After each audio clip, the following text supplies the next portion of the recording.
अस्सलामु अलैकुम वरहमतुल्लाहि वबरकातुहू।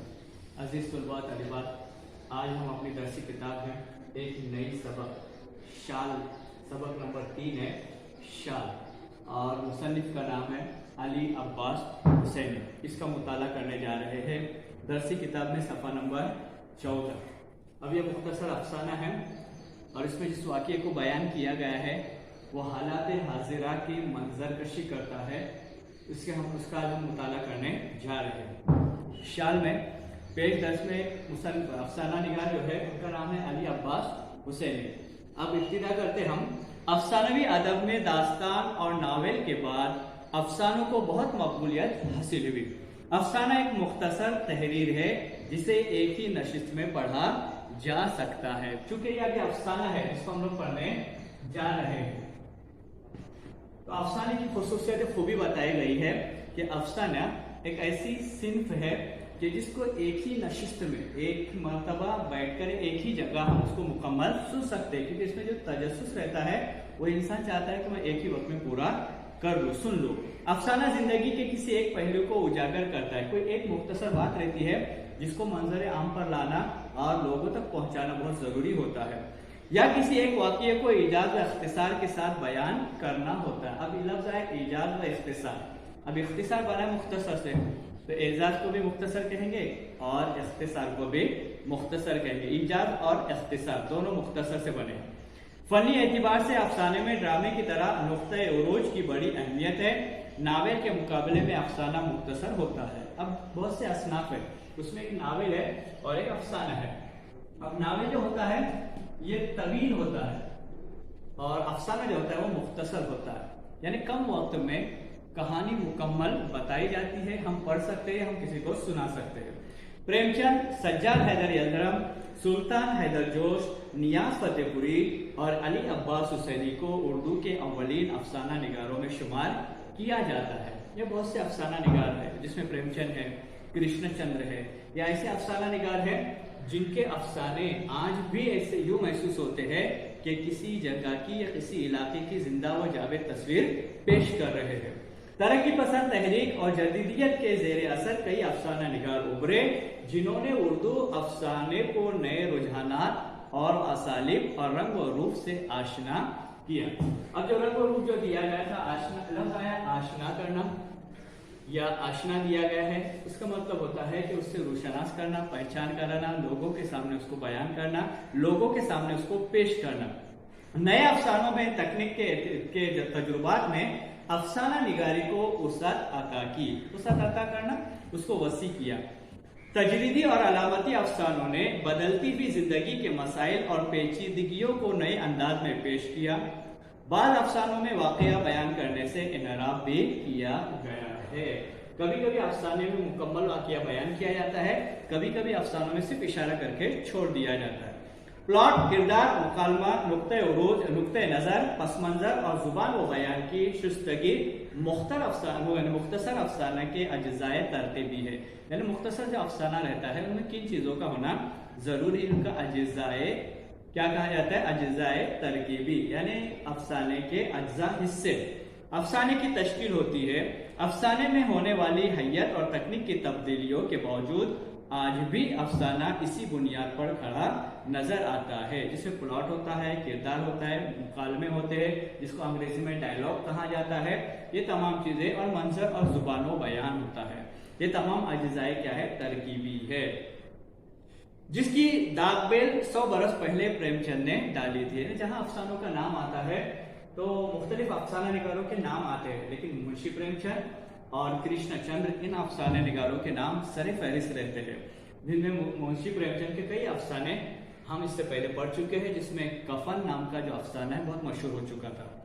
इंसान के लिए लाजिम है कि हमेशा सच बोले। ये इस्लाम में तालीम दी गई है कि चाहे हालात कैसे भी हो, इंसान को सच बोलना चाहिए। झूठ बोलने से इंसान एतबार खो देता है। इंसान क्या करता है, एतबार खो देता है। अगर कोई इंसान एक मर्तबा झूठ बोलता है तो झूठ बोलने के बाद इंसान का उसके ऊपर से एतबार उठ जाता है। एतबार उठ जाना, भरोसा क्या हो जाता है, उठ जाता है। इंसान भरोसा नहीं करता उस आदमी पर जो एक मर्तबा झूठ बोलते हुए पकड़ा गया। लेकिन सच बोलने के आदाब में ये भी बात हमें समझाई गई है कि सच्ची बात इस तरह कही जाए कि बात कड़वी भी हो तो सुनने वाला उसे कबूल कर ले। ये बहुत अच्छा अंदाज है, ये इस्लामी तरीका है कि अगर हम किसी को सच्ची बात भी बताना है, सच बात बता रहे हैं, लेकिन हमारा अंदाज ऐसा हो कि सामने वाले को बुरा न लगे, उसकी गलती उसको मालूम हो जाए, डांट डपट नहीं बल्कि प्यार मोहब्बत से उसकी बात उसको समझाई जाना चाहिए। झूठ बोलने को कभी अच्छा नहीं समझा गया, लेकिन कभी कभी यूं भी होता है कि इंसान किसी फितने या शर को दफा करने के लिए नुकसान न पहुंचाने वाली हकीकत के बरक्स बात का सहारा ले लेता है। इस अफसाने के मरकजी किरदार को ऐसी ही एक सूरत हाल पेश आती है। अफसाने का अंजाम भी निहायत चौंका देने वाला होता है। यहाँ एक अहम बात बताई गई है कि दो दोस्तों के बीच में दुश्मनी पैदा हो गई है, दो भाइयों के दरमियान दुश्मनी पैदा हो गई है। अब बजाय उनकी दुश्मनी को बढ़ाने के हम दोनों के पीठ पीछे जाकर एक दोनों को सामने नहीं बल्कि एक एक के साथ जाकर कहेंगे वो भाई तो आपकी तारीफ कर रहा था, वो भाई तो आपको बहुत अच्छा जानता है या आपको बहुत अच्छा मानता है, तो उस भाई के दरमियान अपने भाई के लिए क्या हो जाएंगे, दोस्ती पैदा हुई। हालांकि दोनों भाइयों ने पीठ पीछे एक दूसरे की बुराई की है, लेकिन जो तीसरा आदमी वहां जाकर उनको बोल रहा है वो ये बता रहा है दोनों भाइयों को अलग अलग जाकर कि आपके भाई तो आपकी बहुत तारीफ करते हैं, इससे बजाय दुश्मनी पैदा होने के दोनों के दरमियान दोस्ती पैदा होगी। तो ऐसा झूठ जो है मिलाने के लिए हो तो अच्छा है। अब देखो ये अली अब्बास हुसैनी जो अफसाना निगार है उनके बारे में मुख्तसर मालूमात दी गई है जान पहचान में। अली अब्बास हुसैनी 3 फरवरी 1897 ईस्वी को गाजीपुर के एक कस्बे पारा में पैदा हुए। उन्होंने इब्तिदाई तालीम पटना में पाया। पटना इलाका जो आजकल बिहार की राजधानी है, उस इलाके में उन्होंने अपनी तालीम को मुकम्मल किया, तालीम पाई। 1915 ईस्वी में मैट्रिक का इम्तिहान पास किया और 1924 में इलाहाबाद से एमए की डिग्री हासिल की, सनद हासिल की। अब एमए जिसको हम लोग कहते हैं मास्टर ऑफ आर्ट्स, अब लफ्ज है सनद, क्या लफ्ज है बोलो, सनद। अब सनद सर्टिफिकेट को कहते हैं, मतलब यहाँ डिग्री हासिल की उन्होंने, एमए की डिग्री हासिल की। फिर इसके बाद गवर्नमेंट डिग्री कॉलेज लखनऊ में मुलाजिमत इख्तियार की और 1954 ईस्वी में प्रिंसिपल के ओहदे से सुबुकदोश हुए। अब सुबुकदोश होना जिसको आम फहम जुबान में रिटायरमेंट कहा जाता है। अपनी जो तालीमी खिदमत थी उसको मुकम्मल किया, 58 साल मुकम्मल हो गए, तो कागजी तौर पर हुकूमत के एतबार से वो क्या हो गए, रिटायर हो चुके अपने ओहदे से। अली अब्बास हुसैनी अदब बराए जिंदगी के कायल थे। अदब बराए जिंदगी, अदब जो है उसका ताल्लुक जिंदगी से हो, अदब बराए अदब नहीं। उन्होंने प्रेमचंद की तरह अपनी तख्लीकात में वही जिंदगी के मौसर अक्कासी की है। उन्होंने किसानों की माशी बदहाली और जमींदारों के जुल्म सितम को अपनी कहानियों में पेश किया है। बहुत अहम बात बताई, जैसे मुंशी प्रेमचंद ने छोटे छोटे तबके को अपना मरकजी किरदार बनाया अपने अफसाने का, इसी तरह अली अब्बास हुसैनी ने भी अपने अफसाने में जो कम से कम दर्जे वाला जो किरदार होता था उसको अहम किरदार देकर उसकी मंजरकशी की, उसको पेश किया। फिर उसके बाद उन्होंने क्या किया, देखो, किसानों की माशी बदहाली और जमींदारों के जुल्म सितम को अपनी कहानियों में पेश किया है। अपनी तख्लीकात के जरिए उन्होंने कौमी यकजहती और इंसानियत का पैगाम दिया। ये बहुत अहम बात है। उन्होंने अपने अफसानों के जरिए से लोगों तक पैगाम पहुंचाया कि हम सब एक है, हम सब इंसान हैं, इंसानों के साथ इंसानों जैसा सलूक किया जाए, इंसानों के साथ जानवरों का जैसा सलूक नहीं किया जाए। जिस वतन में हम लोग रहते हैं उस वतन की मोहब्बत हमारा, यानी हम उस मुल्क से क्या करेंगे, मोहब्बत करेंगे। कौमी यकजहती का पैगाम उन्होंने अपने अफसानों के जरिए से दिया है, लोगों के अंदर इंसानियत का पैगाम दिया। फिर अफसानों के अलावा उन्होंने नावेल, ड्रामे और तनकीदी मज़ामीन भी लिखे। उर्दू नावेल को तनकीदी तारीख, उनके उर्दू नावेल की तनकीदी तारीख उनकी एक अहम किताब है। उन्होंने बाज़ अफसाने बच्चों की नफ्सियात से मुतालिक लिखे। पहली कहानी पसमुर्दा कलिया उन्होंने 1918 ईस्वी में लिखी। रफ़ी के तन्हाई, बासी फुल उन्होंने तकरीबन 1942 ईस्वी में लिखा था। कांटों में फल, उलझे धागे वगैरह उनके अफसानों के मजमुए हैं। ये किताबों के उनके नाम बताए जिसमें उनके अफसाने मौजूद है। उन्होंने कई नावेल भी लिखे जिनमें काफ की पढ़ी, अब लिखा है काफ की पढ़ी, वो काफ की पढ़ी नहीं बल्कि कोहे काफ की पढ़ी, प्रिंट मिस्टेक है, वो काफ की पढ़ी लिखा है, काफ की पढ़ी नहीं बल्कि कोहे काफ की पढ़ी। काफी मकबूलियत हासिल हुई। 27 सितंबर 1969 ईस्वी को अली अब्बास हुसैनी का इंतकाल हुआ। बहुत अच्छे इंसान थे, अल्लाह उनकी मग़फ़िरत करे। अब अली अब्बास हुसैनी की तस्वीर अपने यहाँ मौजूद है। हम दिखाते आपको अली अब्बास हुसैनी की तस्वीर। ये है अली अब्बास हुसैनी, ये जो नजर आ रहे हैं ये है अली अब्बास हुसैनी। बहुत अच्छे किरदार के मालिक थे, अल्लाह उनकी मग़फ़िरत कर दे। अब हमारी दरसी किताब में आखिरी में जो सवालात दिए गए हैं, उन सवालात में एक सवाल ये भी दिया गया है कि अली अब्बास हुसैनी का लिखा हुआ ड्रामा गांव की अली अब्बास हुसैनी का लिखा हुआ अफसाना, ड्रामा नहीं बल्कि क्या अफसाना, गांव की लाज, ये अपनी लाइब्रेरी से हासिल कीजिए या उस्ताद से हासिल कीजिए। तो यहाँ हमारी जो दरसी किताब, पुरानी दरसी किताब 8वीं की, अब ये दरसी किताब नहीं रही, पहले थी ये, तो इसमें उनका अफसाना दिया गया है गांव की लाज, सफा नंबर 101 पे। आप इंशाल्लाह मौका मिला तो ये आपको पढ़ने के लिए दिया जाएगा। यह है गांव की लाज अफसाना है, अली अब्बास हुसैनी का लिखा हुआ मशहूर अफसाना है, बहुत अच्छा अफसाना है। इंशाल्लाह मौका मिला तो इंशाल्लाह लाइब्रेरी से किताबें आपको दी जाएंगी और ये आपको पढ़ने के लिए कहा जाएगा, क्योंकि अपनी दरसी किताब में एक सवाल आखिर में मश्क में है कि इस अफसाने को पढ़िए। आइए अब शुरू करते हैं अफसाना। बहुत अच्छा अफसाना है, ये सबक आमोज अफसाना है, मौजूदा हालात की अक्कासी करने वाला अफसाना है, जिसको हम लोग आज पढ़ने जा रहे हैं। देखो सफा नंबर 15। उबैद जब ट्रेन से उतरा तो उस वक्त सुबह के 6:30 बज चुके थे, मगर सूरज ने गहरे कोहरे में मुंह छुपा रखा था। यख पड़ रही थी, यख पड़ रही थी यानी ठंड पड़ रही थी या फिर सर्दी थी।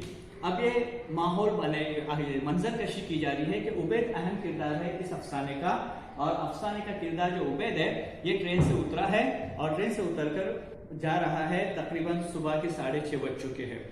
चारबाग जैसे बड़े स्टेशन पर जहां ट्रेन की आमद व रवानगी के वक्त खवे से खवा छिलता है। अब खवे से खवा छिलना ये भी मुहावरा है, क्या है वो मुहावरतन उसको इस्तेमाल किया जाता है। और अपनी दरसी किताब में आखिर में एक सवाल यह भी है कि इस सबक में आए हुए मुहावरों को अपनी दरसी के अपनी बयाज में लिखना है, लेकिन इसको लिखने की जरूरत नहीं, क्योंकि हमने इस इब्तिदा में ही पूरी किताब में आए हुए मुहावरे आपको रवाना किए गए, सेंड किए गए, आपने लिखे मजमून की बयान में। इसको यह सवाल को अलग से लिखने की अपनी बयान में जरूरत नहीं है, पहले लिख चुके हैं। खवे से खवा छिलता है एक अजीब तरह का सन्नाटा है, यानी खवे से खवा छिलना मुहावरतन इस्तेमाल किया जाता है, जिसके माने होते हैं भीड़ भाड़ की जगह।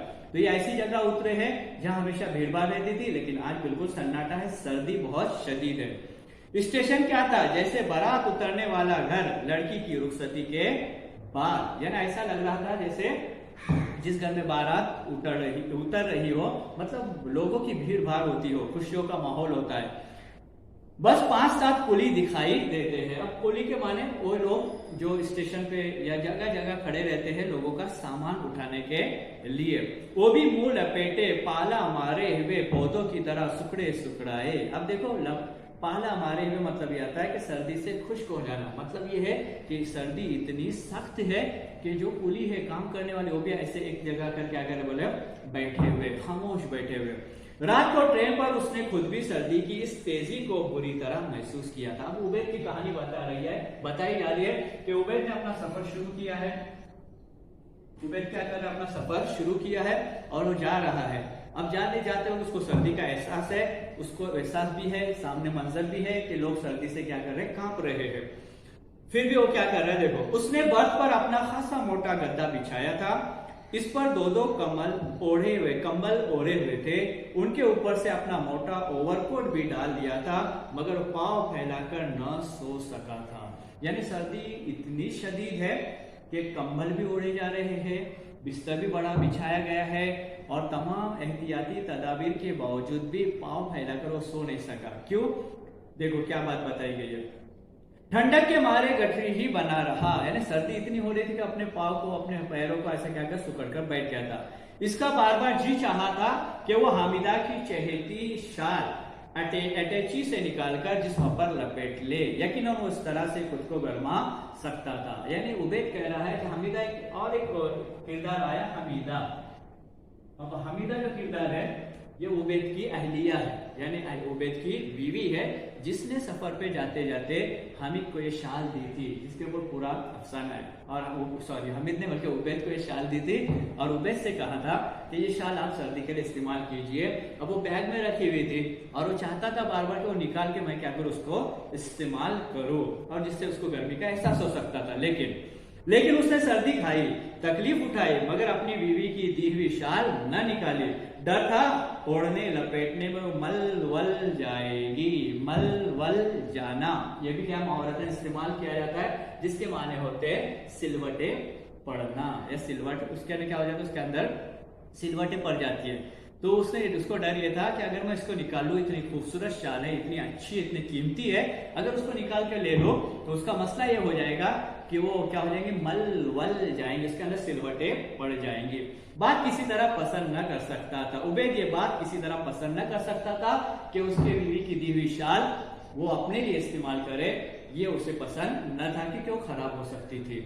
जिसको उसकी अहलिया, जिसको बीवी बहुत एहतियात से बहुत अच्छी जगह, साफ सुथरी जगह रखा करती थी। बड़ी आजिज थी ये शाल हमीदा को। अब यहाँ से कहानी शुरू हो रही है। क्या कहानी थी, शाल कैसे लाई गई थी, किसने लाया था, कहाँ से लाई थी, बीवी को कब दी गई थी, यहाँ से कहानी शुरू हो रही है। बड़ी आजिज थी ये शाल हमीदा को, बहुत दिनों से उसकी ख्वाहिश थी कि उसके पास एक शाल ऐसी खूबसूरत और इतनी अच्छी हो कि किसी के पास न हो। यानी अपने बीवी की क्या उसको खूबियां बयान कर रहा है कि बीवी की क्या ख्वाहिश थी कि उसके पास एक ऐसी शाल हो जो उसको बहुत ज्यादा पसंद हो और ऐसी शाल किसी और के पास न हो। अब के अप्रैल में उबैद जश्न बहार के मुशायरे में शरीक होने श्रीनगर गया था। उबैद अपनी कहानी बता रहा है कि एक जश्न बहार मुशायरे के लिए वो कहाँ चला गया था, श्रीनगर चला गया था। वहीं से शाल शहर की सारी दुकानें छान कर वो हमीदा के लिए लाया था। उसके चौड़े हाशिए पर बहुत ही उम्दा, नाजुक और बारीक काम बना था और बीच वाले हिस्से में हर तरह के फूल खिले थे। अब हामिद उसकी खूबियां बता रहा है।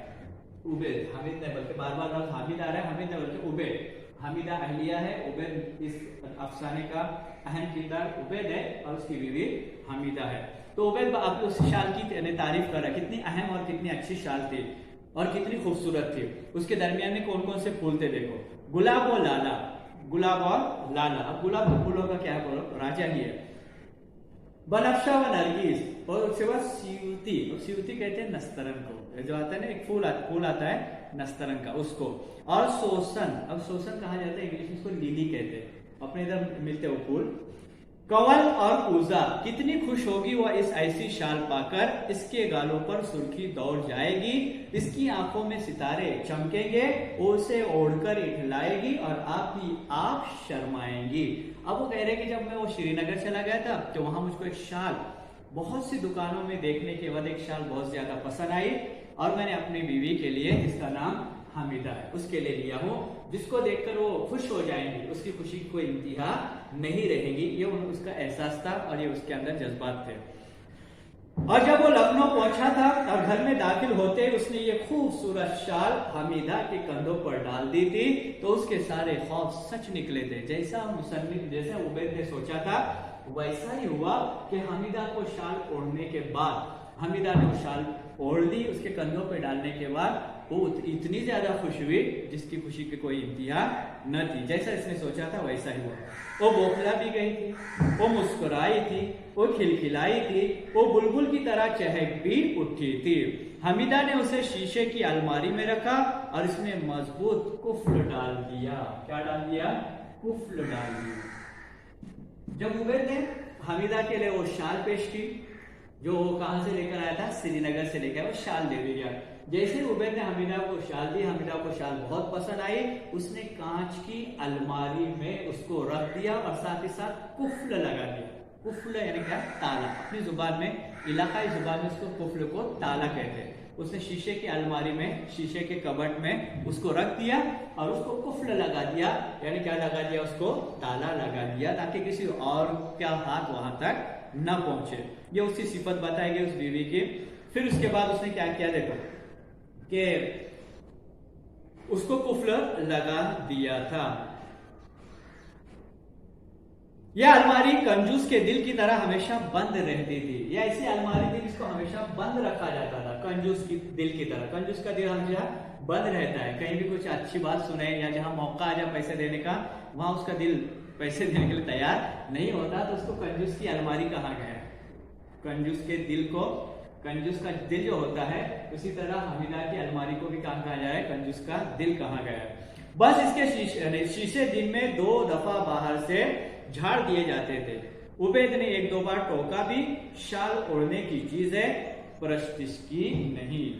उबैद ने कहा हामिदा से कि ये जो शाल मैं लेकर आया हूँ ये इबादत के लिए, बंदगी के लिए नहीं है, बल्कि एक आय के लिए, ओढ़ने के लिए। जो चीज जिस इस्तेमाल के लिए लाई हुए उसको इस्तेमाल करना चाहिए। और हमें बेचारी हामिदा क्या करती थी, 2-3 मरतबा अलमारी को बाहर से साफ करती थी, कुफलो भी खोलती नहीं थी। अभी गर्मियां है इसलिए इतना ही करो कि उसके अलमारी से निकालकर 2-1 बार धूप दिखा दो, ऊनी है कीड़ा वीड़ा न लग जाए, कीड़ा वीड़ा न लग जाए। क्या कह रहे हो लोग कि जब धूप आती है तो अपने घरों में देखिए आम हालतों में कि जब धूप आती है तो अपने घर वाले भी अपने घर में जो चीजें रहती है उसको सूखने के लिए रखते हैं। जो भी चीजें होती है चादरें वगैरह उसको सूखने के लिए धूप देकर उसको फिर अंदर रखा जाता है। तो उबैद कह रहे थे कि आप उसको धूप दिखाइए ताकि फायदा हो जाएगा, उसमें कीड़ा वीड़ा न लगेगा। कीड़ा वीड़ा लगना 2 अल्फाज है, एक कीड़ा एक वीड़ा। अब कैसे हमने पढ़े थे कि ऐसे 2 अल्फाज जब एक साथ आ जाते हैं, जो पहला लफ्ज बामानी होता है और दूसरा लफ्ज बामानी नहीं होता, लेकिन बामानी लफ्ज के साथ आता है, तो उसको हम क्या कहते हैं बोलो, ताबे मुहम्मल कहते हैं। क्या कहते हैं, ताबे मुहम्मल। यानी वो जो लफ्ज होता है, वो जो लफ्ज होता है बाद में आने वाला, जैसे यहाँ दिया है कीड़ा वीड़ा, तो वीड़ा लफ्ज है वो कीड़े के ताबे है, तो कीड़ा लफ्ज जो है उसके मानी है, वीड़ा के कोई माने पानी वानी। क्या होता है, पानी वानी। नजराना वजराना, क्या होता है बोलो, नजराना वजराना। खाना वाना, अब खाना तो बामानी लफ्ज है, वाना कोई लफ्ज है नहीं, लेकिन खाने के साथ वाना आता है तो दोनों के माने सेम हो जाते हैं, लेकिन एक बामानी होता है एक बेमानी होता है, लेकिन दोनों एक साथ आ जाए उसको ताबे मुहम्मल कहते हैं। तो यहाँ कीड़ा वीड़ा न लग जाए। वो कहती बुरा नहीं लगता तुम्हें ऐसी बदशुगुनी की बात जुबान से निकालते, अरे मैं 2-3 बार तो इसे दिन में देखती हूँ, मुझे कीड़ों की क्या मजाल कि उसके पास क्या करे, फटक सके। यानी वो बेचारी कह रही है कि आप ऐसी बुरी बात अपने जुबान से ऐसी बुरी बात मत कहो, बल्कि कीड़ों की कोई हिम्मत ही नहीं कि वो मेरे कपड़ों में कीड़े लग जाए। मैं तो दिन में 3-4 मरतबा उसको देख लेती हूँ, सफाई का ख्याल रखती हूँ। लेकिन इसके ताजुब की इंतहा न रही।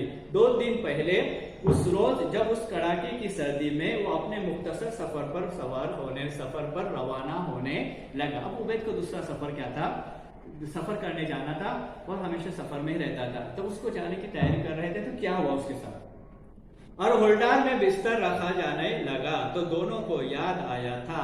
अब होल्डार कहते हैं जो सफर में जिसमें बिस्तर रखा जाता है, लपेटा जाता है, उसको होल्डार कहते हैं। तो जो तैयार किया जाता है, बिस्तरा तैयार किया जा रहा था कि इस सफर के लिए कोई गर्म चादर नहीं है। अब दोनों ने देखा कि ऐसी कोई चादर होना चाहिए जो सफर में साथ दे। सफर में साथ दे मतलब इतनी शदीद सर्दी है जिसमें वो हमारा साथ दे दे। उबैद का नया लिहाफ तैयार न हो सका था। उबैद के लिए जो नया लिहाफ लेने वाले थे वो तैयार न हो सका था। हामिदा थोड़ी देर तो सोचती रही, फिर झपट कर अपनी चहेती शाल निकाल लाई। उबैद ने रोका, मैं तुम्हें शाल नहीं ले जाऊं, मैं तुम्हारी शाल नहीं ले जाऊंगा, सफर में मैली हो जाएगी। मगर वो किसी तरह न मानी। यानी देखो अपने शोहर के लिए वो कुर्बानी दे रही है, जो सबसे ज्यादा उसको महबूब शाल थी, वो शाल उसने अपने शोहर के लिए सफर पे रवाना होने के लिए उबैद के लिए दे दी। हालांकि उबैद ने रोका कि मैं नहीं ले जा सकता, मैं ये शाल इस्तेमाल नहीं करूंगा, लेकिन वो जबरदस्ती कर रहे, ये शाल आप लीजिए ताकि आपको सर्दी से बचा जा सके। उबैद ने रोका, मैं तुम्हारी शाल नहीं ले जाऊंगा, सफर में मैली हो जाएगी। मगर वो किसी तरह न मानी। उसने शाल अटैची केस में रख दी थी। यानी जो बड़ी सूटकेस होती थी पहले जब पुराने जमाने में बैग होती थी जिसको बहुत अहमियत थी, जिसमें अक्सर सफर का सामान सफर पे रवाना होते हैं। अब तो गले की बैग आ गई तो वो बैग थोड़ी सी कम दिखाई देती है, अटैची जिसको कहते हैं। उबैद को बीवी की इस अथाह मोहब्बत का अंदाजा था। उसने अपने तौर पर तय कर लिया कि चाहे मुझ पर कैसी ही गुजर जाए, मैं शाल को 1 मिनट के लिए भी अपने इस्तेमाल में न लाऊंगा और इसे हमीदा को वैसे ही साफ सुथरी बेशिकन लाकर वापस कर दूंगा जैसी वो हमीदा के हाथों से मुझे मिली है। अब हमीदा की मोहब्बत है अपने शोहर के लिए प्यार है, जिस प्यार के लिए वो क्या कर रही है, अपने शोहर के लिए अपनी कीमती शाल दे रही है। लेकिन उबैद ने भी दिल में इरादा ये कर लिया कि मैं इस शाल को इस्तेमाल नहीं करूंगा, चाहे मुझे कितनी ही तकलीफ क्यों न हो। उसने पूरे सफर में, उसने क्या किया, पूरे सफर में, अब क्या किया सफर में देखिए, इसीलिए शाल नहीं ओढ़ी। उसने ट्रेन में सर्दी भी खाई मगर शाल ना निकाली। उस वक्त अलबत्ता उसने शाल सूटकेस से निकालकर हाथ में ले ली। उसका इरादा था वो घर पहुंचते ही उसे हमीदा के सर पर डालकर कहेगा, लो देखो मैं जैसी नहीं ले गया था वैसे ही वापस ले आया हूं। तुम्हारी शाल में मैंने जरा भी मैल न लगने दिया। अब ये हामिद का इरादा था, इसका उबैद का इरादा था। बार बार हामिद लफ्ज आ रहा है, उबैद लफ्ज, क्योंकि यहाँ हामिदा है तो बार बार लफ्ज हामिद आ रहा है, लेकिन हामिद है बल्कि ये उबैद है, तो अहम किरदार उबैद है। उबैद कह रहा था, दिल में इरादा कर लिया था कि मैं उस शाल को इस्तेमाल नहीं करूंगा, जैसी लेकर गए वैसे वापस लाकर अपनी बीवी को कहूंगा कि ये आपने जो मोहब्बत भरा तोहफा मुझे सफर के लिए दिया था, ये आपका तोहफा जैसा था वैसा मैं लेकर आया हूं। अब देखो सर्दी कितनी शदीद है, इसलिए जब वो गर्म सूट पर मोटा ओवरकोट पहने, गले को ऊनी मफलर से और हाथों को चमड़े के दस्तानों से छुपाए रिक्शे पर बैठा तो उसने हमीदा की शाल घुटनों पर रख ली।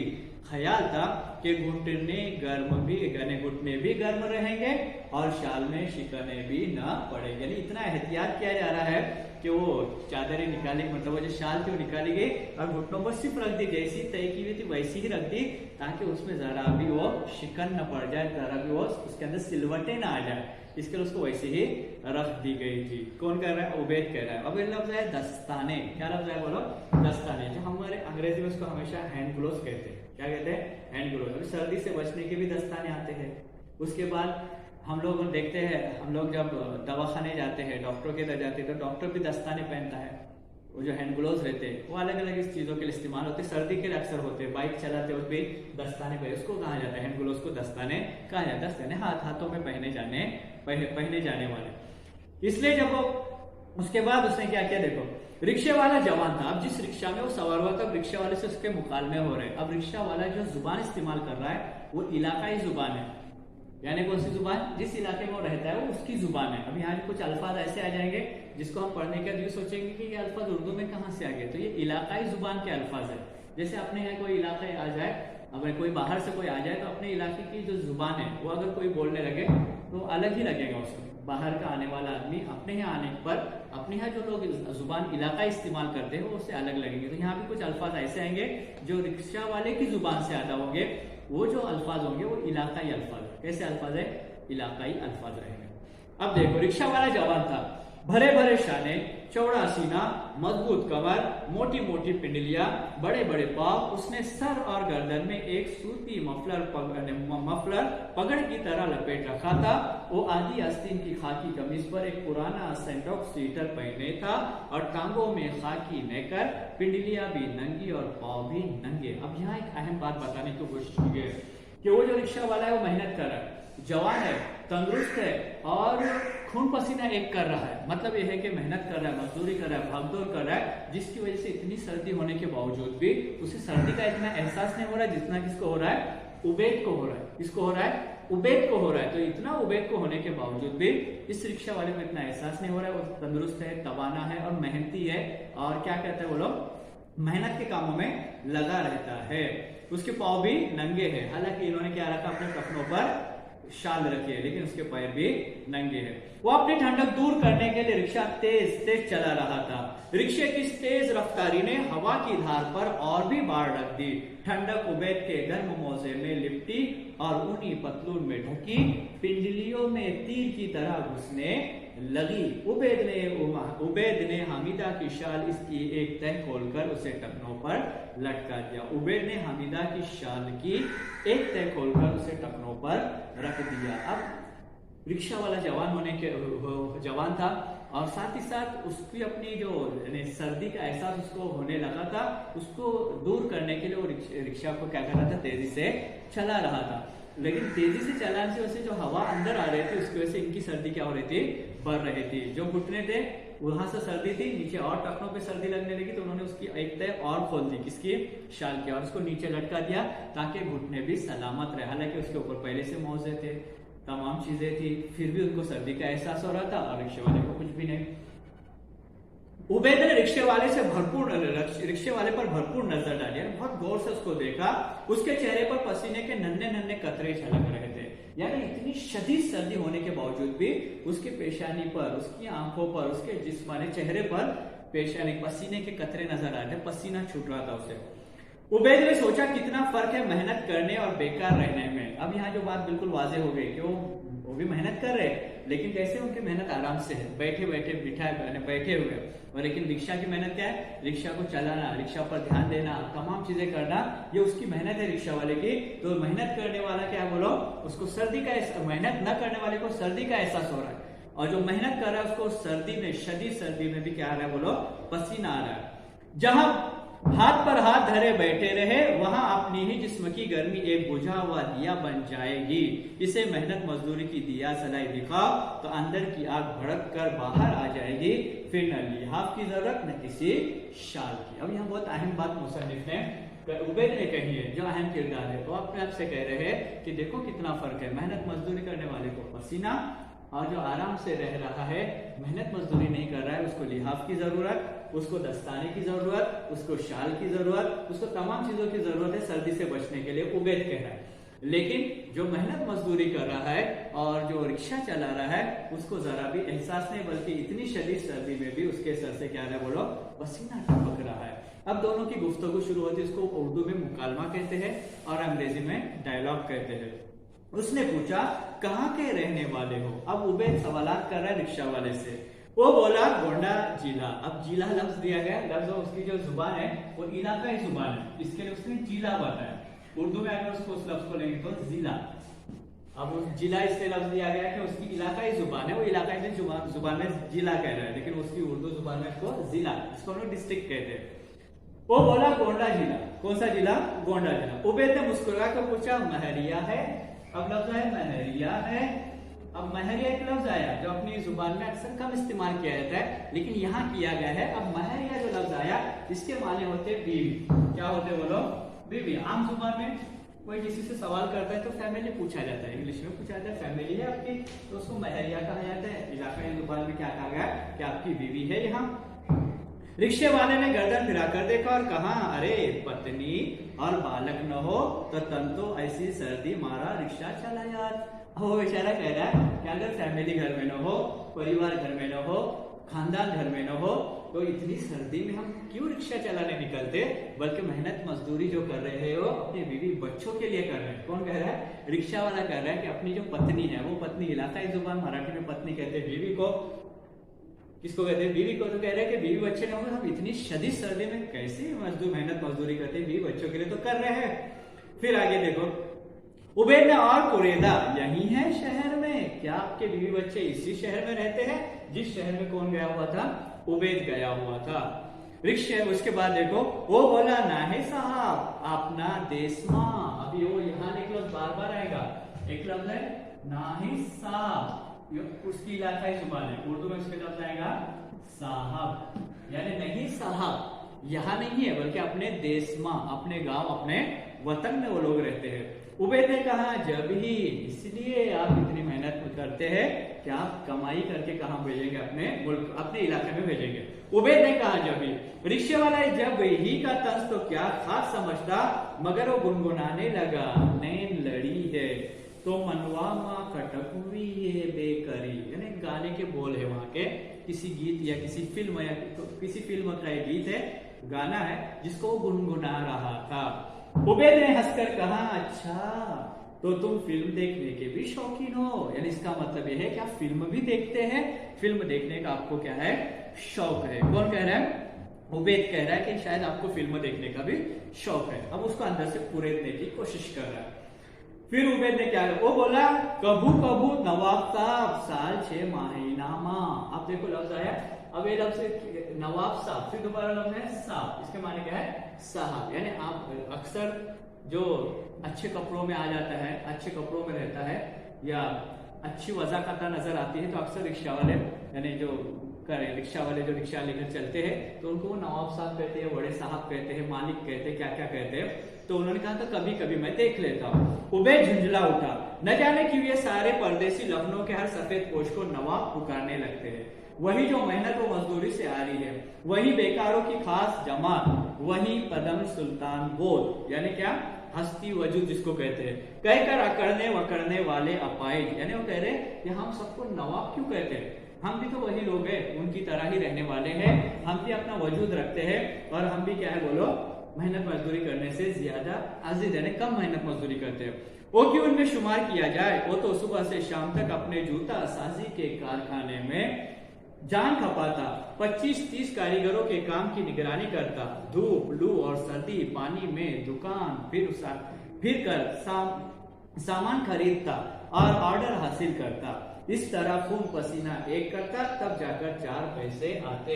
अब उबैद के और रिक्शा वाले की बात चल रही है, मुकालमा चल रहा है और मुकालमे में क्या पूछा जा रहा है, पहले तो खानदान के कुछ सवाल हो गए, अब उनकी मेहनत मजदूरी के बारे में पूछा जा रहा है। और मेहनत मजदूरी में क्या बता रहे वो कि मैं तो अपने आप को नवाब साहब नहीं कहूंगा, क्योंकि नवाब साहब तो मैं वो नहीं हूँ, बल्कि मैं भी मेहनत मजदूरी करता हूँ, तब जाकर खून पसीना एक करने के बाद कुछ तो कुछ मिल जाता है, तब जाकर मैं 4 पैसे कमाता हूँ।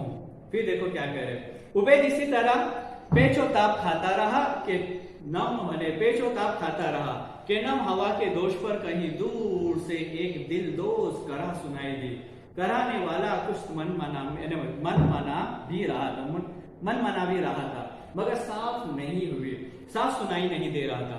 फिर भी आवाज में इंसानी दिल के लिए एक नाकाबिले बर्दाश्त दर्द था, सीने को बरमा देने वाला, आंखों में मिर्ची लगा देने वाला। अब देखो इसमें एक मुहावरतन लफ्ज इस्तेमाल किया गया, पेचोताप खाना यानी बेकरार होना। जब वो सफर कर रहा था अचानक कानों में एक आवाज आई, बेकरार आवाज सुनाई दी। उबैद ने घबरा कर रिक्शे वाले से पूछा, अरे ये कौन करा रहा है भाई, ये कौन सी आवाज आ रही है, किसी इंसान की आवाज आ रही है जो क्या हो रहा है, बोलो जख्मों से चूर हो चुका है। क्या हो चुका है, जख्मों से चूर होता हुआ सुनाई दे रहा है। उसने रिक्शा धीमा करके आस्तीन से मुंह का पसीना पूछते हुए कहा, ओ एक पगली हो साहब, ओहे एक छोटा बालक छाती से लगाए सड़क पर पड़ल हो, क्या है पड़ल हो, बस हर वक्त चीखत हो, यानी हर वक्त चीखती रहती है, अरे मोर बालक का बचा लियो, अरे मोर बालक को बचा लियो, ई सर्दी से मरत हो, 2 दिन से सड़क पर पड़ल चीखत हो। अब ये बेचारा अपनी जुबान में कह रहा है कि 2 दिन से वो सड़क पर पड़ी हुई है, चीख रही है, चिल्ला रही है कि सर्दी से मेरे बच्चे को बचा लीजियो। उबैद ने ताजुब से पूछा, अरे तो इतने बड़े शहर में किसी अल्लाह के बंदे ने से कोई रजाई या कंबल न उड़ा दिया। अब वो बेचारे उबैद को रहम आ गया। उबैद ने कहा, इतना बड़ा शहर और इतने बड़े शहर में जो लोग मालदार है उन्होंने कभी उसकी मदद नहीं की। ओ बोला, हमा समाज के पास रजाई कमल हुई, ओ खोआ ओढ़ी की पगली का दे दी। अब देखो बेचारे कह रहे कि ऐसे लोग जिनके पास कंबल और रजाई होती है वो काहे को क्यों कर पगली को दे दे। उबैद ने कहा, अरे तो क्या हमारे शहर के रईस, अमीर, सेठ, साहूकार सब मर गए, जिनको अल्लाह ने मालो जर दिया है, क्या वो लोग उसकी मदद नहीं कर सकते, सब मर गए। उसने रिक्शा रोककर बड़े जोर से खंकार कर सड़क पर थूका, फिर बोला, अजी नवाब साहब, बड़ा लोग मोटर माँ शीशा चढ़ाए हुए यूं करत सन निकल जाते हैं, वो काहे को पगली की ओर देकर और अपन 200-250 का कंबल पगली पर देहन, आपो का बात कबत पहन लो नवाब साहब। अब नवाब साहब ने बोला, नवाब और अपनी जुबान में साहब कह रहे हैं, लेकिन इसका मतलब क्या है, नवाब साहब लफ्ज है साहब। और नवाब साहब कह रहा है कि अपने पास कहाँ 200-250 की इतनी चादर है जो हम उसको दे दे, और जो बेचारे मालदार है वो अपनी कांच बंद करके गाड़ी की सन करके निकल चले जाते बहुत तेज। और उसने फिर रिक्शा तेज चलाना शुरू किया। आवाज अब बिल्कुल साफ सुनाई देने लगी थी, अरे भगवान के नाम पर बचा लो इस बालक को, कोई वस्त्र इसको ओढ़ा दो, मर रहा ये सर्दी से, भगवान क्या इस पृथ्वी पर कोई दया नहीं। अब लफ्ज दया आया, दया लफ्ज के माने थे रहम, यानी यहाँ इस पृथ्वी पर, इस जमीन पर कोई रहम करने वाला नहीं है। कौन चिल्ला रही है, वो औरत जिसको लोग पगली समझ रहे हैं, जिसके पास ओढ़ने के लिए कोई ऐसी चीज नहीं, चादर वगैरह, जिससे वो सर्दी से बच सके, और गोद में कौन है, एक छोटा सा बच्चा है। उबैद के जिस्म में बिजली का करंट सा दौड़ गया। उबैद का क्या हो गया, वो लोग डर गया, उसको खौफ खुदा ने क्या किया, आ दबोचा, उसके दिल में फौरन क्या आए, और उसके दिल में रहम आया। दिल व दिमाग झुंझला उठे। उस तरह कांपा के घुटने पर रखी शाल फिसलकर उसके जूते पर आ रही। वो उसे झुककर उठाते उठाते बेसाख्ता चीख उठा, रोको रिक्शा। क्या क्या फौरन उसने चिल्लाया कि रोको रिक्शा, क्या कर दो, रोक दो। फौरन उसके दिल में रहम आया। क्या आया, उसको रहम आ गया कि इसकी मदद करना बहुत जरूरी है। फिर उसके बाद रिक्शा वाले ने पूरा ब्रेक लगाया, रिक्शा झटके से रुक गया। उसने उबैद को सवालिया अंदाज से देखा। उबैद ने शाल उसकी तरफ बढ़ाकर कहा, लो ये शाल उसे ही ओढ़ा दो। फौरन उबैद ने फौरन उसके दिल में रहम आते ही कहा कि ये शाल उसे दे दो, मुझे इस शाल की जरूरत है। हालांकि बहुत कीमती शाल थी, लेकिन उसको रहम आया, उसने क्या कर दिया, उस औरत की मदद के लिए। रिक्शे वाले का मुंह ताज्जुब से खुल गया। वो पगली का, इसने पूछा, ये उस पगली को, इतनी बड़ी अच्छी शाल? उबैद ने कहा, हाँ उसी को। रिक्शे वाले ने अपनी सीट से उतरते हुए फिर एहतिजाज किया, अरे ये चदरिया बहुत बढ़िया है नवाब साहब, यानी ये चादर बहुत अच्छी नवाब साहब है, तुम इस पगली को क्यों देते हो? उबैद ने डांट कर कहा, बको मत, जाके उसे ओढ़ा दो। यानी कोई बात बताओ मत, कोई पूछो मत, आप जाकर ये चादर उसको ओढ़ा दो, ये उसके लिए। मगर वो खुद न तो अपनी जगह से हटा हिला और न उसने पगली के पास जाने की हिम्मत की। बड़ी गंदी थी वो, उसे तो पगली को देखते ही क्या लगता था कि उसको पगली को देखते ही घिन आती थी। क्या आती थी? घिन आती थी। वो जाने को तैयार नहीं था। उसने इधर उधर सड़क पर घबराई नजर डाली, कोई देखता तो नहीं। उसके इस बेवकूफी को किस कदर हंसेगा अपने दिल में इस हरकत पर, यानी कोई देखेगा तो उसको हंसेगा कि देखो इतनी अच्छी चादर उसको दे रहे हैं। पगली और ऐसी खूबसूरत और कीमती शाल। रिक्शे वाले ने पगली के पास पहुंचकर शाल का एक सिरा पकड़कर उसे फैलाने के लिए जोर से झटका और उसके मैले घिनौने जिस्म पर हमीदा की पसंदीदा शाल के फूल बिखेर कर कहा, ले रे पगली, तोहार किस्मत जागल, अब खूब गर्मा के ले। यानी इसने क्या उसका रिक्शे वाले ने वो चादर उसके ऊपर ओढ़ा दी और कहा कि ले, अब उससे अपने जिस्म को गर्मा ले, इतनी कीमती चादर तुझको मिली, तेरी किस्मत तो जाग गई। पगली ने शाल की सरसराहट जिस्म पर महसूस की। खून कबूतर आंखें खोलकर रिक्शा वाले को देखा। खून कबूतर आंखें खोलना यानी सुर्ख सुर्ख निगाहों से देखना। दांत निकालकर उस तरह मुस्कुराई कि चेहरा और भी डरावना हो गया। रिक्शा वाला जल्दी से पीछे हटा और रिक्शे पर बैठते उसे तेज चलाने लगा। उसने फौरन चादर उसको दे दी और वो भाग गया फौरन। किसको दी गई? एक औरत को। कौन सी औरत? जो जिसके पास बेचारे पास चादर नहीं थी, शाल नहीं थी, सर्दी से बचने का कोई इंतजाम नहीं था। और उबैद इस सोच में पड़ गया कि शाल देने को तो दे दी पगली को, मगर मैं कहूंगा क्या हमीदा से, यहीं के मैंने उसकी शाल एक पगली को दे दी। क्या हमीदा इसे अपनी तौहीन न समझेगी, अपनी बेइज्जती न समझेगी? और अगर कहे इस सिलसिले में उसकी चश्मे मैगो में आंसू आ गए, यानी उसकी आंखों में क्या आ गए, सुर्खी माइल जो आंखें उसकी आंखों में अगर आंसू आ गए तो क्या होगा? या कहीं उतर गया उसका हसमुख चेहरा, या कभी ऐसा हो जाए कि उसका चेहरा, हसमुख जो चेहरा था वो क्या हो गया, उतर गया, छोटा हो गया। उबैद ने तय किया मुझे बात बनानी ही पड़ेगी, यानी उसको सच्ची बात छुपाने के लिए कोई नई बात उसको पेश करना होगी। मुझे झूठ बोलना ही पड़ेगा, मगर ऐसा झूठ के बजाय आंखों से आंसू कि उसके मुंह से कलमा शुक्र निकले। ऐसा झूठ बोलूंगा उसके सामने झूठ पेश करूंगा कि बजाय उसके आंखों में आंसू आने के अल्लाह का शुक्र अदा करें। हमीदा ने मियाँ का बड़ी गर्मजोशी से इस्तिकबाल किया। वो घर में पहुंचा, हमीदा आई और उबैद का क्या किया, इस्तिकबाल किया गर्मजोशी के साथ और इस्तिकबाल किया। इसे ओवरकोट उतारने में मदद दी, दहकी हुई अंगेठी उसके पास लाकर रख दी, गर्म गर्म पानी से हाथ मुंह धोने का इंतजाम किया, जल्दी जल्दी खोलती हुई चाय तैयार करा के पिलाई। जब वो सूट उतारने और कपड़े बदलने दूसरे कमरे चला गया तो हमीदा ने अटैची केस खोला कि उसके कपड़ों में कपड़े रख दे। सारी चीजें मौजूद थी, उसे सिर्फ अपनी शाल ना दिखाई दी।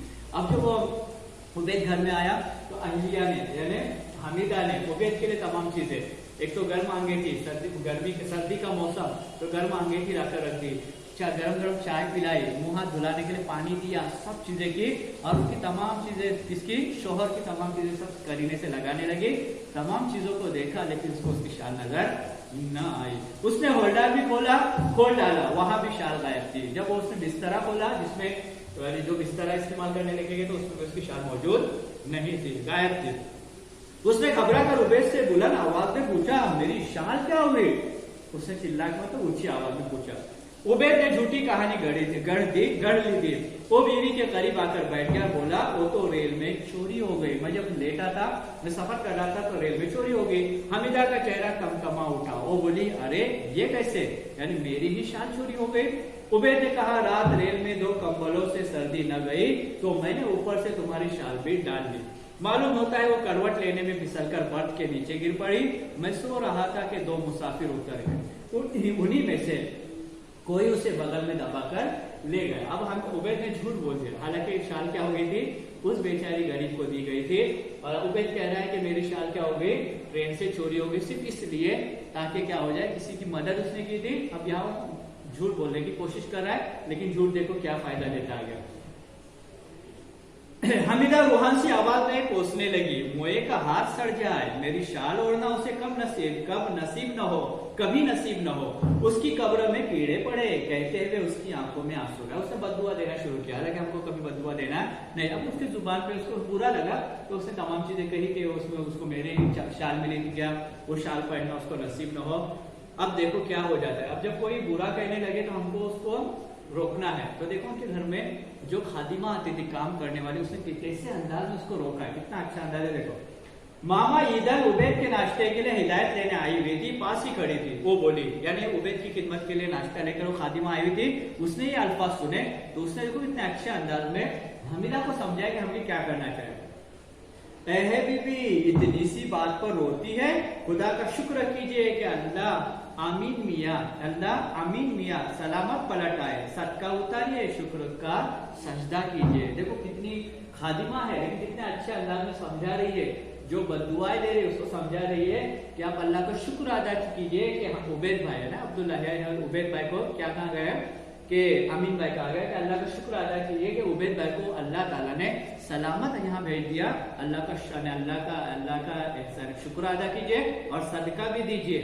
अब देखो हमीदा का मूड बिल्कुल बदल गया, उसके चेहरे में जो करवाहट आई थी वो बिल्कुल बदल गई। उसने झट आके पूंछ डाली और ₹1.25 ईंधन की तरफ बढ़ाकर बोली, सच कहती हो बुआ, खादिमा बहुत सही कहती हो। और हमको भी ऐसा ही चाहिए कि जब हमारे घर से कोई जाता है और वापस सही सलामत आता है तो हम उसके बारे में अल्लाह से क्या करें, सजदा करें और सदका जाते वक्त निकाले।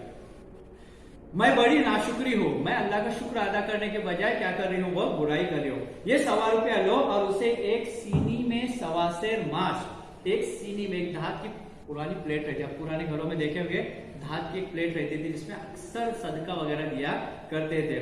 सीनी में 1.25 सेर मांस, अब मांस कहते उड़द को, तो उड़द को क्या करो, मांस को 1.25 पाव कड़वे तेल के साथ रखकर उनके हाथ में छुआकर किसी फकीर को दे दो और मैं जाती हूँ 2 गाना पढ़ने। अब देखो इतना अच्छा अंदाज कि घर में एक सीनी है, एक प्लेट है, उस प्लेट में क्या करो, उड़द डालो और उसके अंदर सिक्का डालो और एक तेल भी दे दो और उनका हाथ उसके ऊपर रखकर किसी गरीब को देकर आ जाओ, मैं जाती हूँ अल्लाह का शुक्र अदा करने के लिए।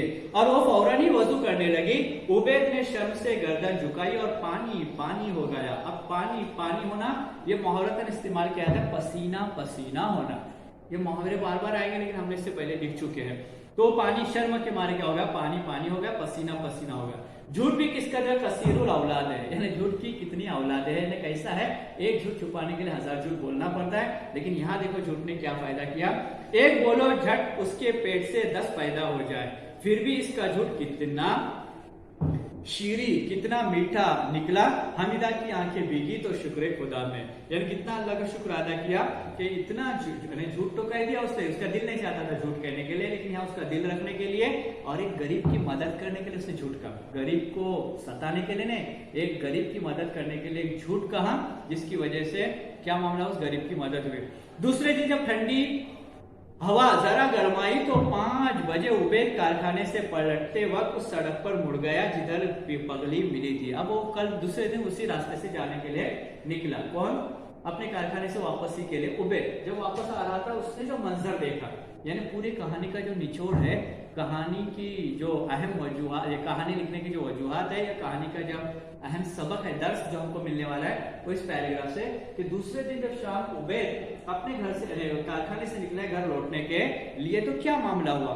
उसने देखा म्युनिसिपालिटी के मुलाजिम पगली की उखड़ी हुई लाश एक थैले पर लाद रहे हैं। उसके जिस्म पर वही मैली फटी हुई धोती है, उसका मरा हुआ बच्चा उसी तरह छाती से चिपका हुआ है और हमीदा की शाल का दूर दूर तक पता नहीं। दफातन उबैद का मुंह इतना कड़वा हो गया कि उसने एक जाहिल बेपरवाह शहरी की तरह सड़क पर थूक दिया। अब जब दूसरे दिन वहां से रवाना हुआ है, जब देखा है कि जहां घर पर पगली मुझको मिली थी, जहां वो तड़प रही थी सर्दी के लिए, जिस वक्त उसने सर्दी से बचने की उसको शाल, कीमती शाल दी थी, तो आज उसकी मैयत है, आज वो भी मर गई है, उसका बच्चा भी मर गया है। म्युनिसिपालिटी वाले उसकी लाश लेके जा रहे हैं। लेकिन सबसे बुरी बात यह है कि जो कीमती शाल थी वहां से चोरी हो चुकी है, गायब हो चुकी है। यानी कहने का मतलब ये है कि किसी गरीब की मदद भी की जा रही है। पहले तो कोई मदद नहीं कर रहा है, जिसने मदद किया है तो मदद भी चुराई जा रही है। यानी पूरी सबक का निचोड़ ये है कि हम यानी दुनिया वाले लालची लोग क्या करते बोलो, लोगों की मदद बंद करने की बजाय उनको जो मिली हुई मदद है उसकी भी चोरी करते हैं। तो अज़ीज़ तुलबा तालिबात, बहुत सबक आमोज़ ये अफसाना था, मुख्तसर अफसाना था और बेहतरीन सबक आमोज़ अफसाना था, जिसको हमने यहाँ आज मुकम्मल कर लिया। इसके जो मश्की सवालात है वो इंशाअल्लाह आइंदा आपको रवाना इस वीडियो के साथ इंशाअल्लाह रवाना किए जाएंगे। अस्सलाम वालेकुम।